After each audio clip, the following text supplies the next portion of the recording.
அனைவருக்கும் வணக்கம். Welcome to the Andal channel.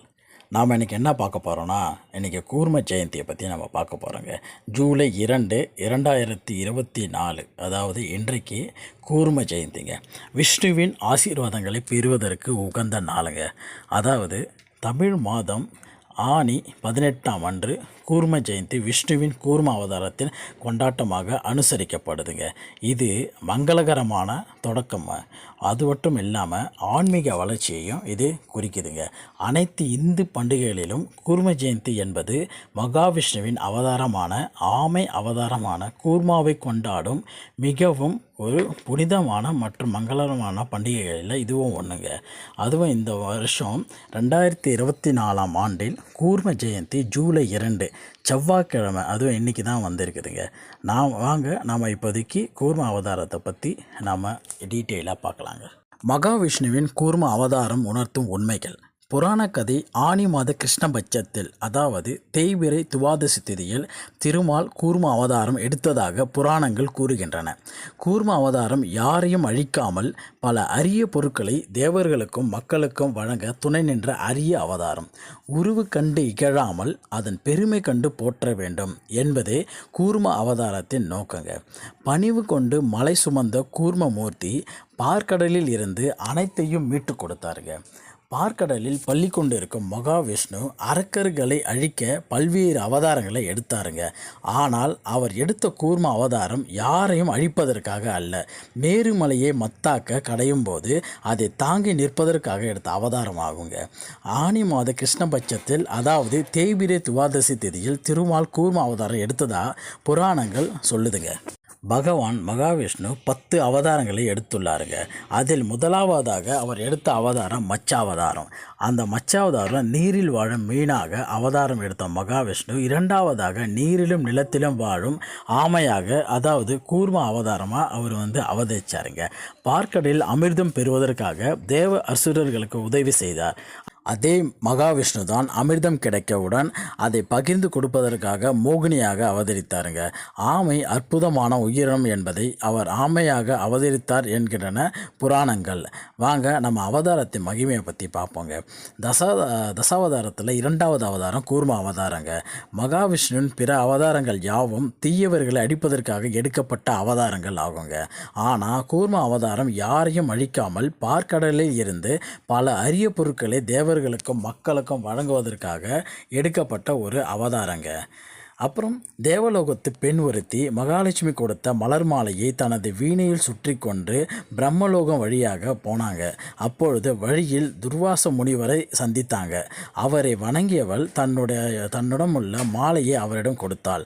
அதை பெற்றுக்கொண்ட முனிவர் அந்த மாலையுடன் தேவலோகம் நோக்கி சென்றார்.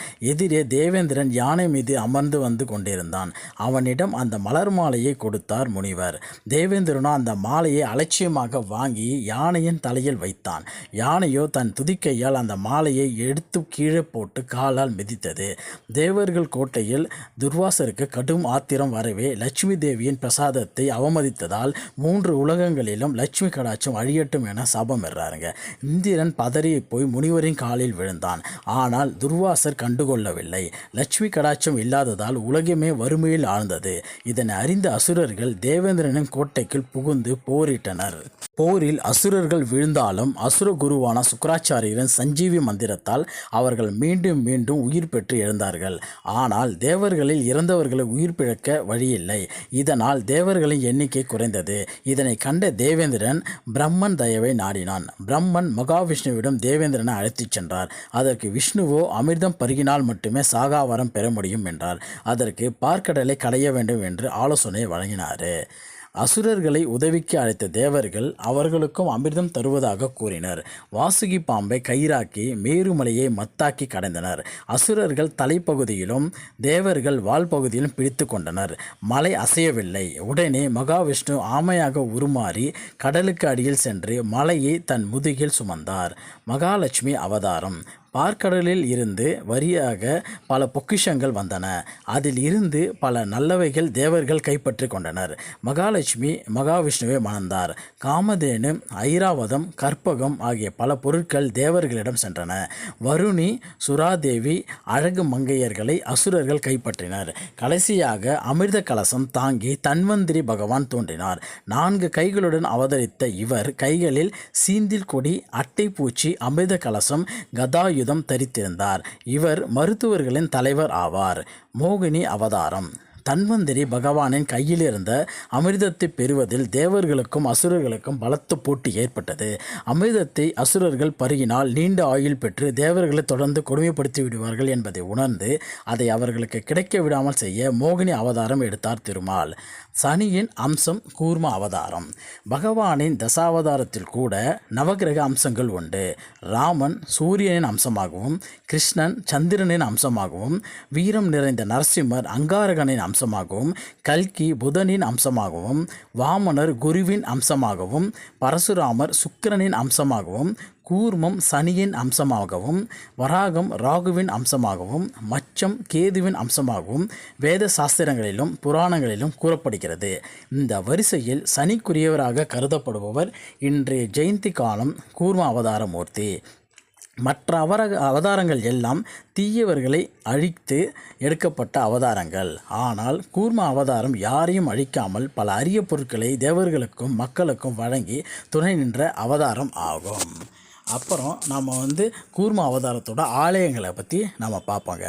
கூர்ம அவதார நிகழ்வுகள் அனைத்தும் கம்போடியாவில் உள்ள அங்கோர் வாட் ஆலயத்தில் கருங்கல் சிற்பமாகவும், பேங்காக்கின் விமான நிலையத்தில் வண்ணமிகு சுதை சிற்பமாகவும் அமைக்கப்பட்டுள்ளன. ஆந்திராவில் ஸ்ரீகாக்குளம் மாவட்டம் ஸ்ரீகுர்மம் என்ற ஊரில் கூர்ம அவதாரத்துக்கான கோவில் இருக்கிறது. கருவறையில் ஆமை வடிவில் அருள்பாலிக்கிறார் பெருமாள். ஸ்வேத மன்னனால் கட்டப்பட்ட இவ்வாலயம் அதன் பின் வந்தவர்களால் திருப்பணி செய்யப்பட்டது. ஸ்வேத மன்னனுக்கு அருளிய திருமால் இத்தலத்தில் ஸ்ரீ கூர்மநாயகி தாயாருடன் கூர்மநாதராகவும் அருள் புரிகிறார். இறைவனின் திருமுகத்தில் உள்ள திருநாமம் வெள்ளித்தகட்டிலும், விழிகள் தங்கத்தாலும், வால்பகுதி சாலகிராமத்தாலும் அமையப்பெற்று இருக்கிறது. அழகிய சிற்ப வேலைப்பாடுகள் கொண்ட இந்த ஆலயத்தில் ஆமைகள் வளர்க்கப்படுகிறது. கூர்மாவதாரத்திற்கு என உலகில் உள்ள ஒரே கோவில் இதுதான். சுவாமி தேசிகன் இயற்றிய தசாவதார துதியில் இந்த கூர்மமூர்த்தி சனி தோஷம் தீர அருள் புரிவார் என்று கூறப்பட்டிருக்கிறது. தேங்க்யூ.